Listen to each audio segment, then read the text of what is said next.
Hello and welcome to this tutorial from Les Arnott. I'm an ex-tutor. I'm now retired, but I used to teach photography and Photoshop and Lightroom to students. That was my full-time job, and I still do a lot of tutorials online to help people. And this is the beginning of a brand new free course about using Photoshop, and it's based really at the complete beginner. So a way of learning that I've found is really useful is when you actually create something and you do something, you tend to remember it better than looking at something in a manual type of way. In other words, if we looked at an instruction manual and we say, okay, these are the Photoshop tools, this tool does this, that tool does that, and you read all that and then you go on to the next section, and by the time you're on halfway through the next section, you forgot everything about the tools. And I find a better way of learning is to actually be straight jumping into the deep end, if you want to put it like that, and actually working on something and doing something to learn how it works and to learn the tools gradually as you need them. Because a lot of the tools you may never even look at or use. There's tools that I don't use, or very rarely.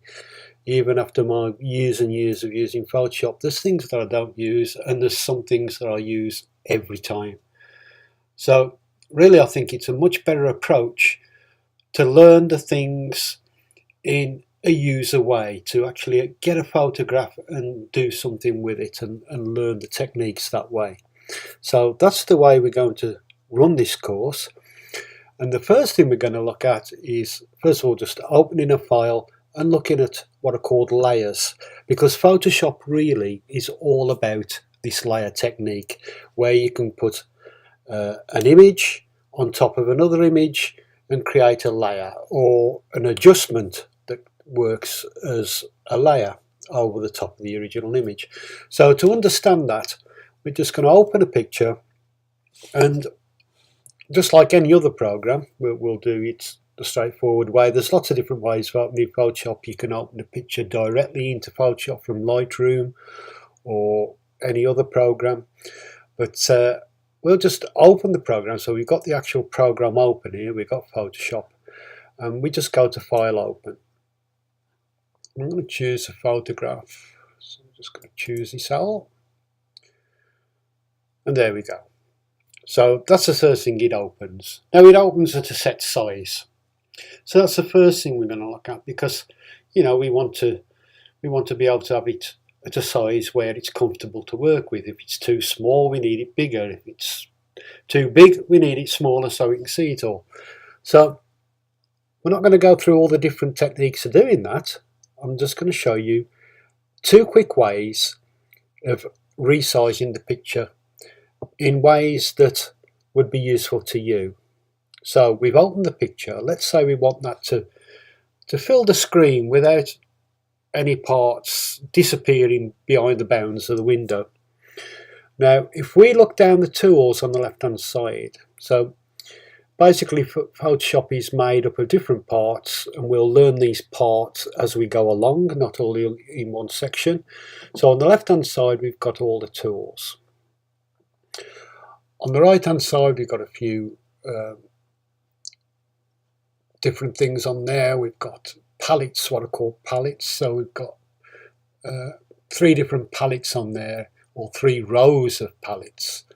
You can see things like color swatches, and this is the usual view when you first open Photoshop for the first time. You will have things like this. It may be they're expanded, so it may be they look like this, which is quite often the case. But it doesn't matter, whatever. Just for now, we're going to concentrate on the left-hand side of the screen and look down the tools.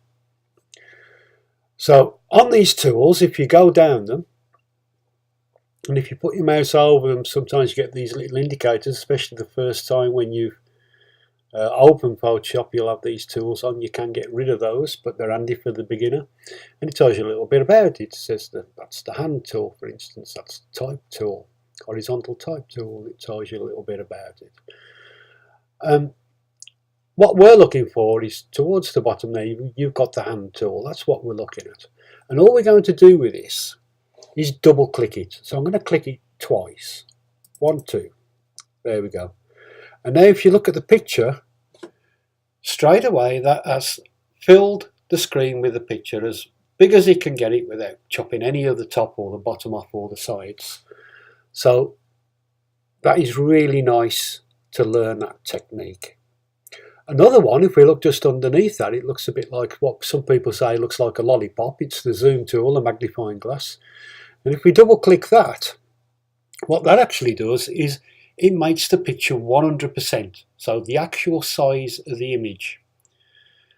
Now, the actual size really depends a lot, the view you would get depends a lot on your monitor, because monitors have what are called different resolutions. So this is a very high resolution monitor that I'm using, and that's been recorded now. So if you open that on your monitor, it may look, you may just see an eyeball of the L, not that much. This is a 4K monitor, well, Apple Mac, so it looks like the picture's a lot smaller than what it would do on a lot of screens.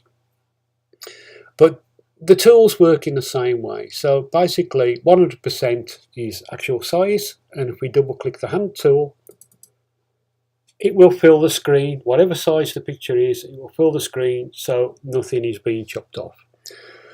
So that's the first important thing. So we've learned to use two tools simply. There's lots of other things you can do with those tools that we will learn as we go on. But all tools have what's called an options bar. So when you click on a tool, at the top of the screen, you will see the options for this tool are scroll all windows, 100%, so that means we're looking at the picture 100%, fit the screen, well we're not, but if we click that it would be rather, fit the screen, which it's doing now, or fill the screen. Well, if we click fill the screen, it does that. If we click fit the screen, that's the same as double clicking that tool. And if we click on 100%, that's the same as double clicking on the magnifying glass. We're looking at it 100%. So this tool allows us to do those things. So, but I say, if we double click the magnifying glass, that's 100%. And if we double click the hand tool, that will fit. So they're just two very quick methods of using, and I use those more than using the options bar. Okay, so we've got that. Now, something else, if we look over on the right hand side, you will probably see the word layers somewhere on there. And Photoshop, a lot of using Photoshop is working with these layers. At the moment, we've just got an image open and it will have one layer. It's a normal JPEG picture and it will have one layer, and that's just what you can see on the screen there. Now, if you can't see that word layers on the right hand side, if you go to Window, you'll see a big list on there, and if you click on layers, that will open the layers palette up. Now if that isn't open, you can click on it and then it'll open. So if you see it already on the right hand side, you can just click on it like this. And you get this little window come open, and you can see that it's displaying, we have one layer and it's called background. What I'm going to do with this now is just, if you go to the bottom of the window, can you see the mouse changes to a double arrow, and if I hold the mouse down at that stage, I can drag this down a little bit. And the only reason I'm doing that is because we'll be working with one more layer, or one or two more layers rather, and I want to be able to see them easier. So you can expand this by dragging it so you can see more or less. Okay, so that is one layer. Now if I go to File Open again, and open another picture. So let's just go back on this. Let's find a suitable picture.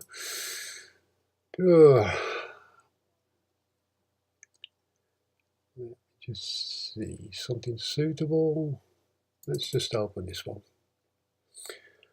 Okay, so we've got a landscape picture there. Now, when we do that, you still see we've only got one layer.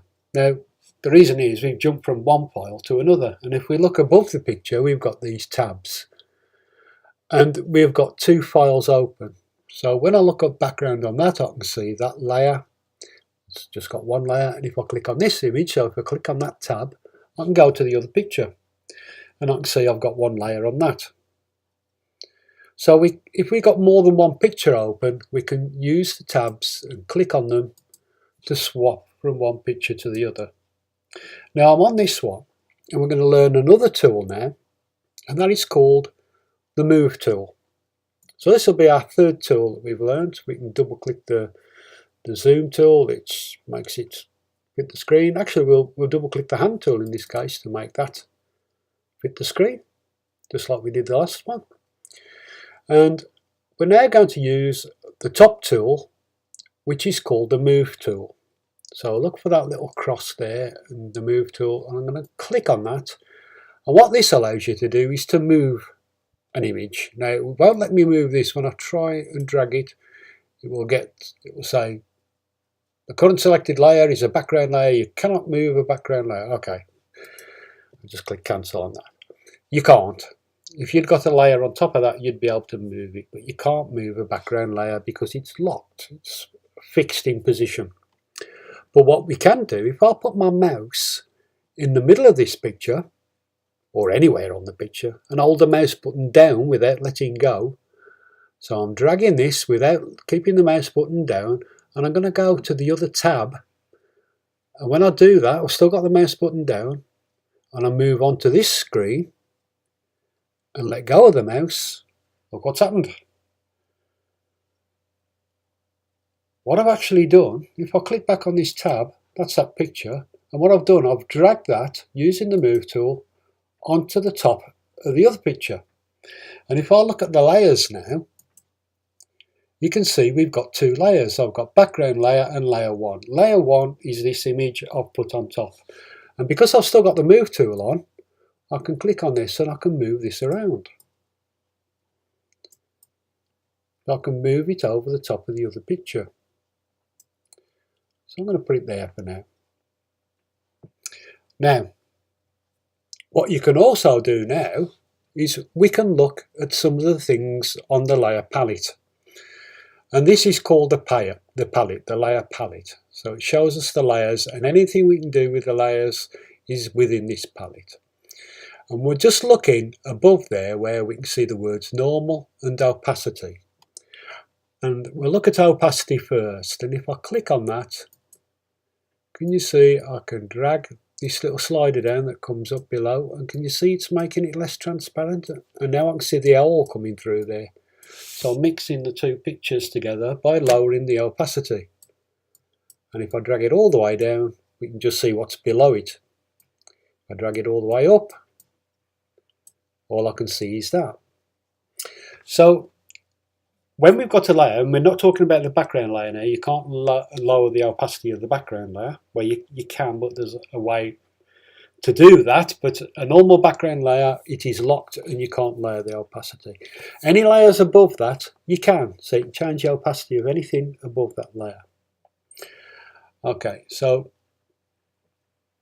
you can hide a layer by, if you look to the left of the layer there, layer one, we've got a little eye, and that is to show hide the layer visibility. If I click that, it will disappear, and if I click on it, it will bring it back. So at any time you can hide layers and bring them back by using those eyes.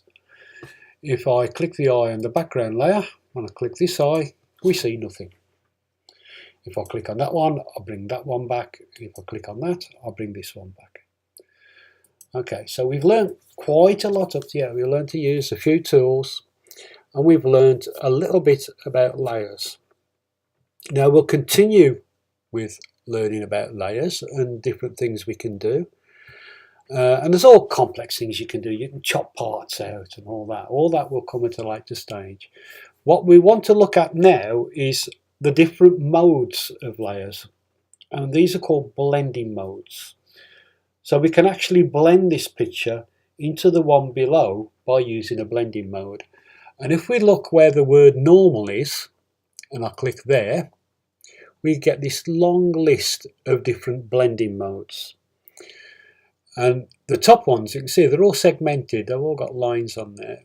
The top ones are all things where we make this layer darker. So if I click on darken, you can see it darkens it, and we can see the lighter regions below coming through. So we're mixing it. It's like mixing the pictures together, blending them. So multiply is another dark one. So anything white underneath will show through, and everything else is made darker. So a great way of learning these is just by clicking through. This affects the colours. Colour burn, it burns the colours. Burn means darken. If you hear the word burn in photography, that is to darken something. In the old darkroom, you used to burn and dodge, or dodge and burn. And dodge is to make something lighter, burn is to make it darker. So all these top ones affect the image by darkening it in some way or the other. Darker colour. So you can see all those different styles. Then we get to this one, and these are all dodging effects. So we can lighten, so it makes it lighter. We can use screen, which makes it a lot lighter, you can see there. Colour dodge, so that just affects the colour and makes it lighter underneath. Anything underneath it will affect. Nothing above it, that's important to remember as well. So you can see all these different effects.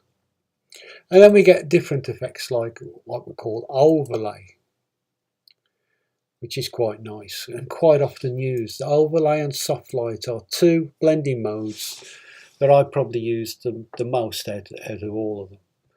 You see you get a lovely effect with that. You can blend two pictures together. And not only that, you've got the opacity, so you can lower the opacity of that picture and make the other one come through. This is not how you make, where you can get an owl and put it in the sky or something like that. It's not that. It's blending the images together so we can see through it. There is transparency to it. If you wanted to make that owl opaque with the background in, there's ways of doing that as well, but you don't use blending modes for that. Okay, so hard light, vivid light. Okay, and the best way to then you get the more weird effects, difference, which is quite drug orientated into it. And there we go, difference, subtract.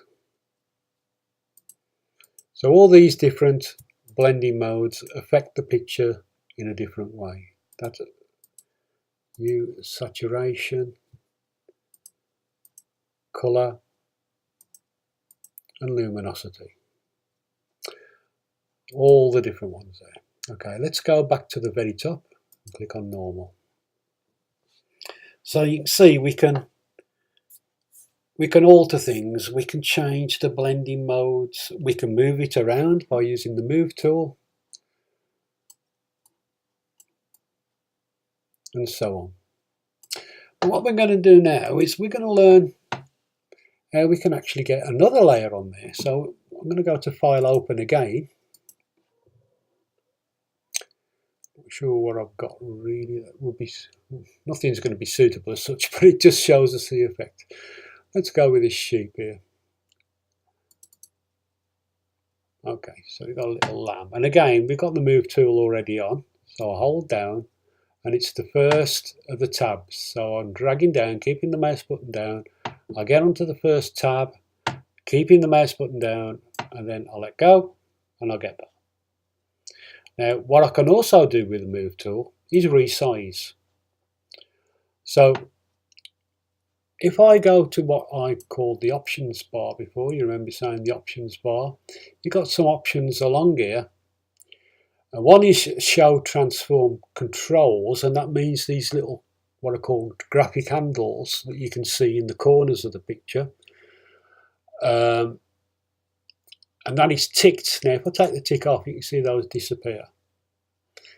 When they're on, it allows you to resize or stretch or distort the picture.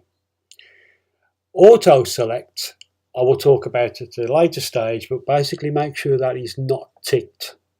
And what that allows you to do is basically you can click on another layer and it will auto select. Sometimes that can cause you problems, sometimes it can help immensely, and make things quick. But for the beginner, I advise leave that off for the time being. But I will click on Show Transform Controls. Now, if I hold down the mouse on one of the go to one of the handles, you can see that I can drag it, I can distort it, or do whatever. And once I let go, if I look at the options bar, I've got these things come up. We're just looking at the tick or cancel. So the tick will transform what I've done, and this circular no entry sign will cancel. I'm just going to click cancel for now. Now if I go to the corner, and before I resize, I'm going to hold down the shift key on the keyboard. So I hold the shift key down before I click, then I click the mouse with that symbol, and I'm keeping the shift key down. And now you can see that when I resize, doesn't matter where the mouse goes, it's just sizing in proportion. So we'll put this little sheet down here. There we go. I'll let go of the mouse and then I'll let go of the key. That's important.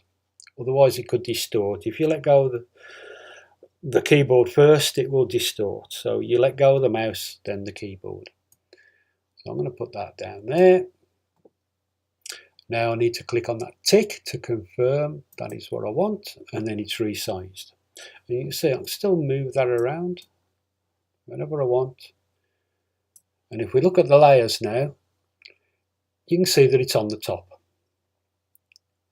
And if I hide that by clicking the eye, you see the layer below, which you can see anyway. But you can also change where things are. So, and we can also name things as well, and we'll learn that first. Okay, so on this layer, I'm going to double click where it says layer 2, and it turns blue, and I can type with the keyboard sheep. I'm going to click on layer 1, and I'm going to double click on that, and I'm going to call that bridge. Press enter. There we go. So we've got sheep and we've got bridge. Now, it's important that when you're working on layers, or if you're going to do anything with it, that you need to be on the correct layer. So if you wanted to do something with the bridge on that part of the image, you would have to make sure that you clicked on bridge first to be able to do anything. If you tried, say, to draw something on the bridge and you actually clicked on that layer and you wrote something, it wouldn't be on the bridge layer, it would be on the sheep layer, because that's the selected layer. So to work on anything, you need to click on the layer to do anything with it. So if I just click on bridge, and all I'm going to do is to get a paintbrush, and I'm just going to, we'll learn all this later, but this is just for, I'm just going to put a cross. There we go. Now that cross is on the bridge layer. If I hide that layer, so the sheep still stays there, the cross is gone. It's on that actual layer. I'll just undo that. So you won't learn how to do this yet. I'm just going to undo that last action and get back to where we was. There we go. Okay, so the cross is now gone. Now if I was on the sheep layer and I'd done that, you see if I hide the bridge layer this time, the cross is still there because I activated the sheep layer before I drew the cross. So that makes sense, yeah? If I hide that layer, the sheep's gone and the cross is gone. But if I hide the bridge, it remains there because it's not on the bridge layer, it is only on the sheep layer. And if I hide both, we just get the background. So clicking on the eyes brings them back. And if I was to be on the sheep layer and I use the move tool, the sheep moves and the cross, because they're both on the same layer. Okay, so hopefully that makes sense. You could also, if I wanted to do something on this layer now, so I'm actually going to delete that. I'm going to click on the eraser tool which is located here. I'm just going to erase that by drawing over it. Okay, so we can delete it. Now to do that, I would have to be on the sheep layer. If I was on the bridge layer, you wouldn't delete it because I'm working on the wrong layer. I've got to be on the correct layer to delete the cross. Okay, now something else you can do is you can move the location of the layers. So if I hold down the mouse on the actual picture of the layer and I drag it down, and can you see that blue line appear? Now it looks like the sheep has disappeared, but it's not. It's now second in the stack of layers. So in other words, we can't see because the bridge layer is over the top. So if I click the eye on the bridge layer, you can see the sheep's there, it's down the bottom right, but it's below this image. So something is below, unless I've altered the transparency or the blending mode. So if I take the opacity down, I can see it. If I change the blending mode of the top layer, say overlay, then I can see the sheep and I can see everything underneath it. But if that is on normal, the sheep has gone. So how do I bring the sheep back? I click on the layer and I drag it up until that blue line appears. Can you see the blue line appear at the top? And now the sheep is back on the top. So when you've got a number of layers, you can move the stack. You can move them within the stack of layers. You could have 20 layers and you can move them around so something is in front of something or behind. Now obviously with pictures like this where we haven't cut anything out or whatever, you know, there's not a lot you could do with that. But if you'd got the sheep cut out there, you could have a number of sheep and you could put one sheep in front of the other. So that is the basics of layers, and we've learned a few tools as well. So you can do that project with your own pictures, any 3 images, just to learn how to resize them, move them, change the layer modes, and to change the opacity of layers, learn to use the move tool, learn to use the double click. Remember, if we double click the magnifying glass, we're now seeing that they're at 100%. If we double click the hand tool, that will resize the picture so it fits within the screen. So we've now learned to use a number of tools, and we've learned to work with layers and how to add layers. Before we finished, how do you delete a layer? Okay, so the quickest way is let's delete the sheep. We'll go to the sheep layer, make sure we click on it, and I press the backspace key. And it's gone. I'll just undo that. Okay, so the sheep's back. Now another way is working with layers. If you right click on a layer, so where it says sheep, right click on that, and you will see anything you can do with that layer, I have now got a shortcut for. And one of those is delete layer. You could duplicate it and you'd get 2 sheep. If I click on delete, it says, do you want to delete it? Yes, and there it goes. So that's probably a safer way if you want to do it that way. Now, if we was working with layers, let's just say we used something like that. Let's say we wanted to do something with that picture. And that's how we want it. That's how we want it to remain. What you would have to do is to flatten that image so you get rid of all the layers, so you're down to just one single layer. So this would be the very, very last thing that you do, because once you've done that, you can't work on your layers, change your blending modes, opacity or anything. Everything disappears. And to do that, you just click on layer on the menu titles at the top on the menu bar. And right at the very bottom almost, you'll see flatten image. And if you click that, you now see we've got one layer left.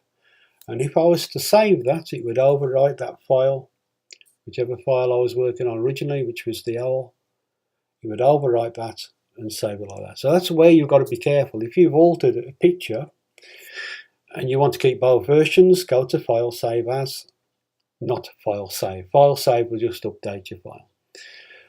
Also, don't be scared to play, because if I just close this now, and I can close it in various ways, if I go to this image and I click on the X, it'll disappear. Now I haven't done anything to that, so it's not asking me if I want to save it. If I click this one, it's closed that. And this one, if I close that one, because I've altered it, it'll say, do I want to save it? Well, I'm going to say no.